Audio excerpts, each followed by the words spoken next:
Hi. So today my topic is going to be about grief. So my name is Brianna Mora. Today I'm going to talk about grief and grieving and the grieving process and tips and tricks on how to handle it. There's a couple things I'm going to focus on for sure. Three of them.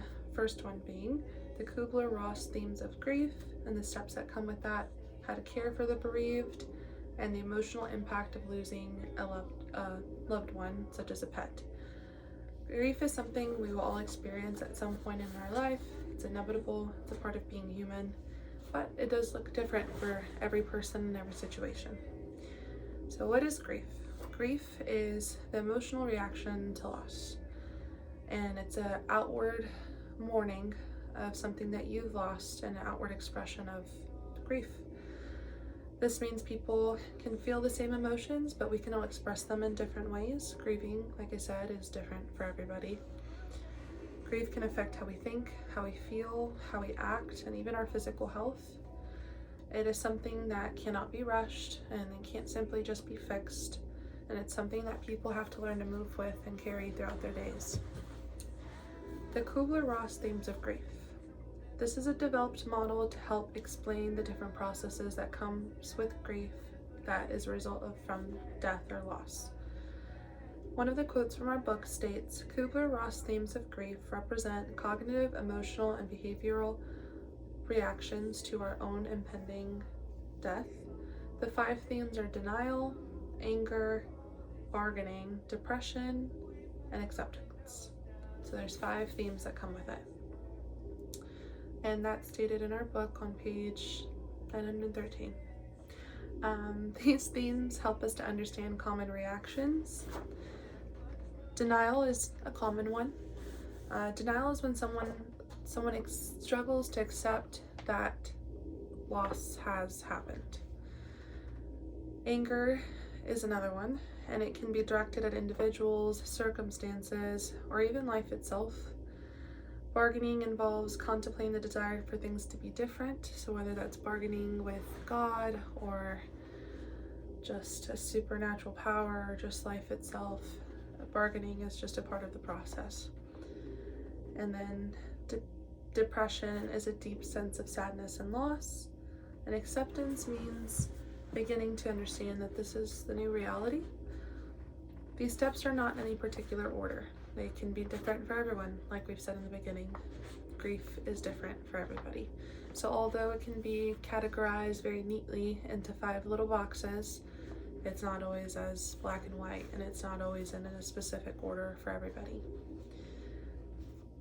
For my personal connection, at a young age, I experienced grief of losing a loved one who was an immediate family member, and it shattered my whole life and my childhood.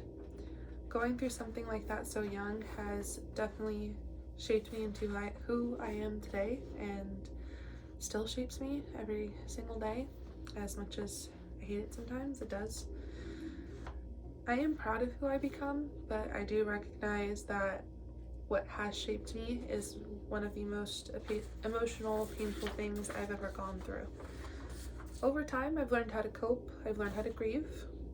I try to turn that pain into something positive and let it fuel me into pursuing my desires and pursuing being a good person to honor the person that I lost.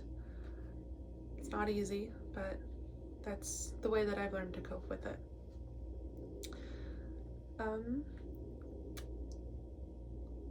I still have hard days, and I think that it's something that people don't talk about enough. I do not believe in the term that time heals all wounds. There's definitely times that things happen and I feel like I am 11 years old again.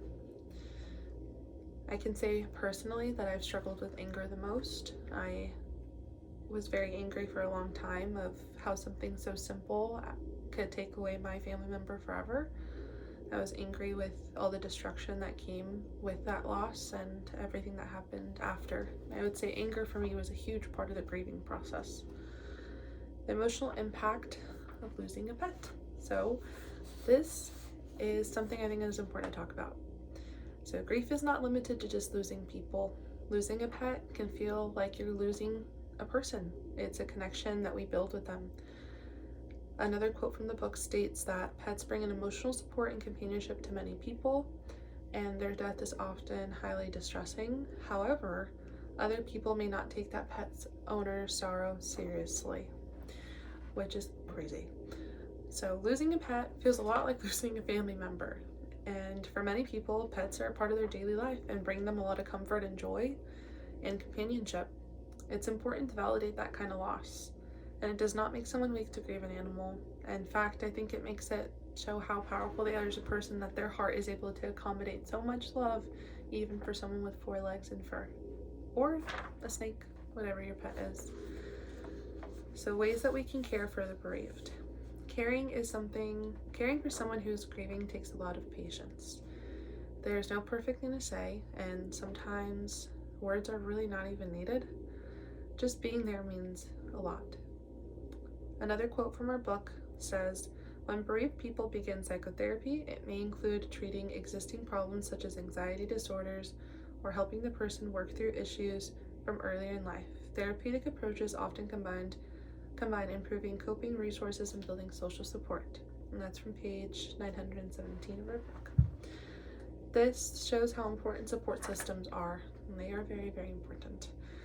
Helping someone does not mean fixing their grief. It just means standing with them.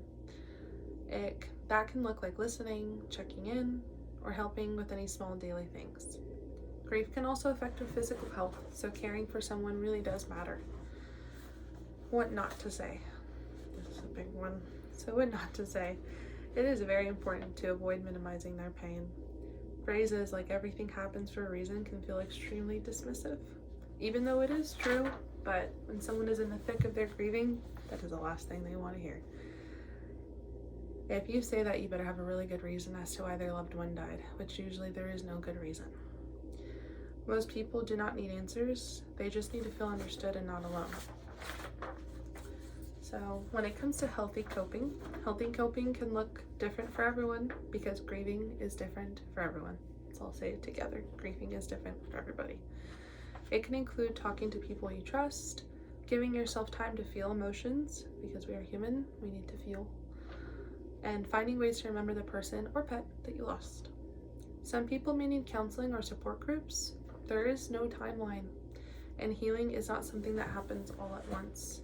And I definitely can attest to that. Like I said earlier, there will be days that I feel like I am 11 years old again and I have experienced loss for the first time, and I am about to be 27 in October. So healing is not linear. There are huge setbacks that may hit you at the randomest times, and that's okay because you're human. So in conclusion, grief is complex and deeply personal. Kubler-Ross's themes help explain the common reactions, but it's not a strict path. From my own experience, grief can shape you in a painful way, but it can also lead to growth over time. And supporting others with patience and understanding can make a real difference, even if it's just by being there. So, and my reference is our book, their lifespan development book, written by Reiser D and Spellman R and Bieck D.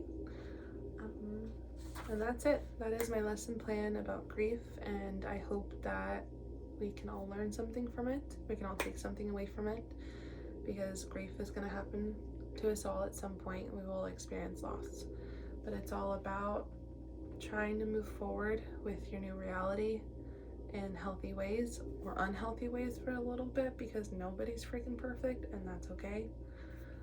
But yeah, so thank you, and I hope you have a good summer.